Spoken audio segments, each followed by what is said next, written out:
Can you guess this first one? Just update on Slim. Yeah, unfortunately, a little more serious than we thought walking out on whatever day that was, Tuesday night. It's why we were cautious at the time because you don't quite know in the moment when the adrenaline's going. Um, she's still getting testing today and getting it checked out. So we'll hopefully have more info in the near future.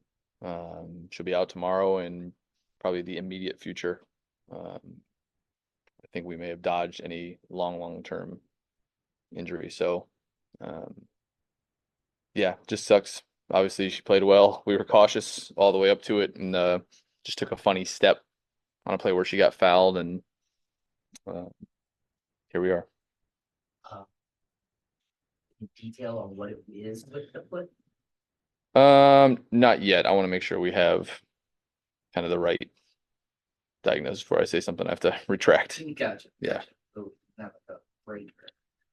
No, I don't believe there's any break. Okay. Yeah. Gotcha. I guess just in general, how disappointing is that you finally kind of get her back and she plays so well. The offense really clicks with the way she's pushing it, and then just like that. Disappointing for her, most of all. I mean, it's a lot of work. She had to sit and watch our team struggle for a few weeks, and she was doing everything she could to get back.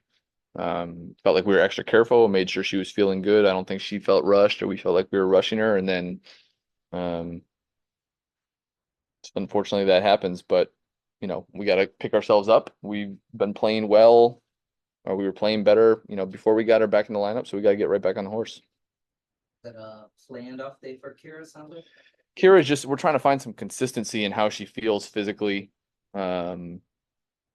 Just kind of, trying to stabilize that whole area. It's been just kind of up and down, a little inconsistent in how she feels day to day as we've tried to ramp it back up. So, I mean, planned as of yesterday, today, but yeah, no, you think you're close and then you're not as close.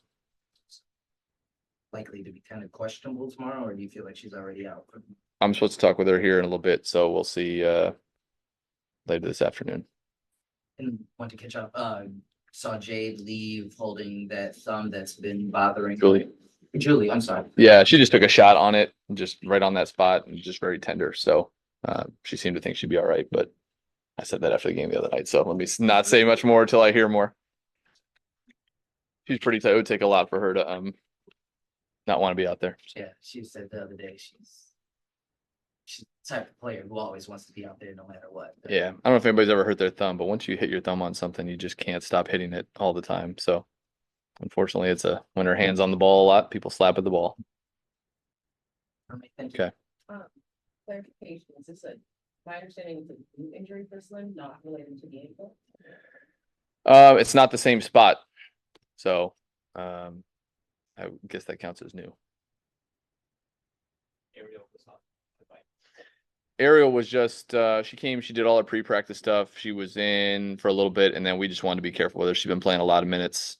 Just trying to have her have some fresher legs to get through tomorrow. Slim not playing tomorrow now, but what did you like about how the team played in Atlanta and what aspects of how you all played do you want to carry forward tomorrow? Yeah, I thought we did a lot of the things we've been doing. Our pace was good, our ball movement was excellent. We're starting to screen better, and our timing's getting better. It was nice to add her in there and just get kind of that jolt that she gives us. Even when you get a defense scrambled and she catches it against the closeout, she's at the rim in a blink. So, but I think the thing, it kind of went the way we wanted of being able to reintegrate her into the team that was playing well and moving the ball and had good timing and spacing. So we just got to keep on that trend. Last week, when you had Emily, and she said it was because she had really good shoot around report for that. She continues to get minutes and she continues to play well. She's out there. What has she done specifically to provide what you guys need, what you guys learn off the bench? I mean, I think the first thing that stands out is offensive boards. I mean, she just got us extra possessions, energy plays. I thought she made a couple plays that were kind of backbreaking for Atlanta. You know, they had one where she was in a crowd of 3 or 4 people and came out with the loose ball, and Julie gets a layup. You know, those are huge momentum plays in a game. Offensively, she has a good feel for the game. She make the right pass. I think she's getting more confident just shooting the ball when she's open. But I think for her, for somebody like, you know, those guys that aren't playing as much, you can gain a lot of credit with coaches and teammates just by coming in at a certain level every day. Whether you're having to do extra work with a low minute group or shoot rounds or, you know, the opportunities that we do get to practice, she's got to max those out. And I think, you know, I told her after the game the other night, I thought that was a result of a couple weeks of doing the right stuff. Has her demeanor been different at all since training camp and having the roster spot and knowing that she's here? At least we don't understand. I always think it's maybe a little tough for players and not specifically her when you come out of camp and, you know, preseason games you're playing, and then the regular season starts and maybe your minutes aren't what you hoped.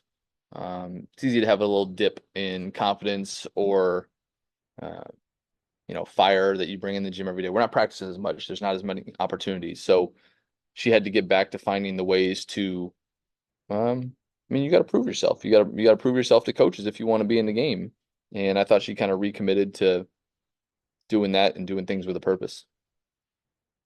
To that confidence, how have you seen Jade stay ready every single time? Because every game is different when it comes to how much she's playing. Are you impressed as a coach to see a player so young say that mentally prepared? It's the best thing about it. Best thing about her, she just comes in with a bounce and an energy every day.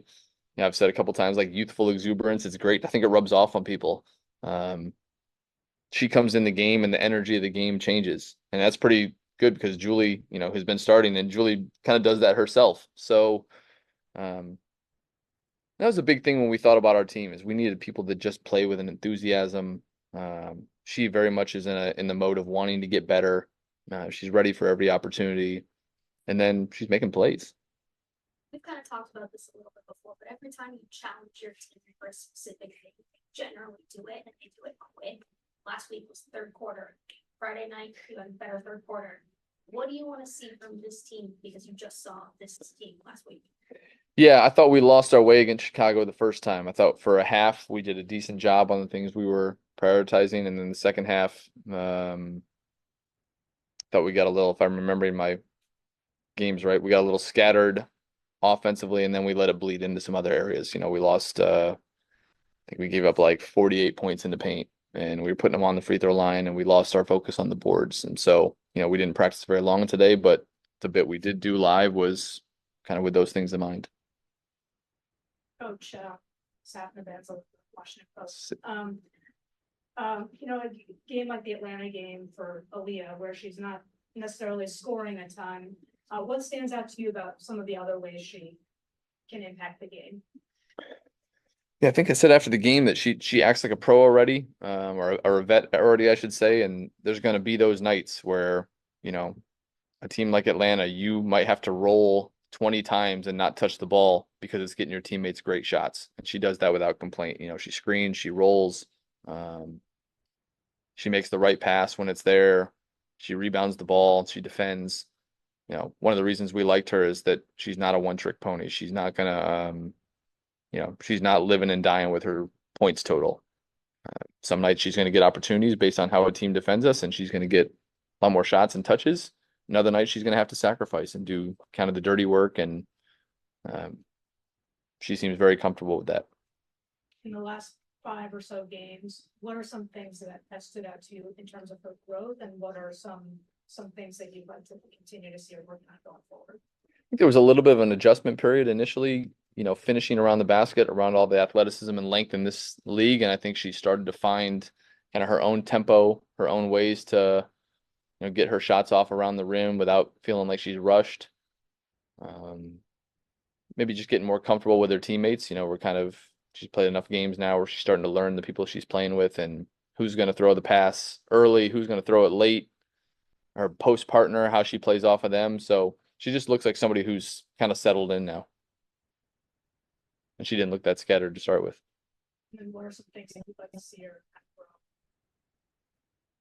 grow? Yeah, there's probably like short-term and long-term growth things. Like long-term, her shooting's gonna be a piece that we just continue working on. Um, More short-term, just, playing against different coverages that we see.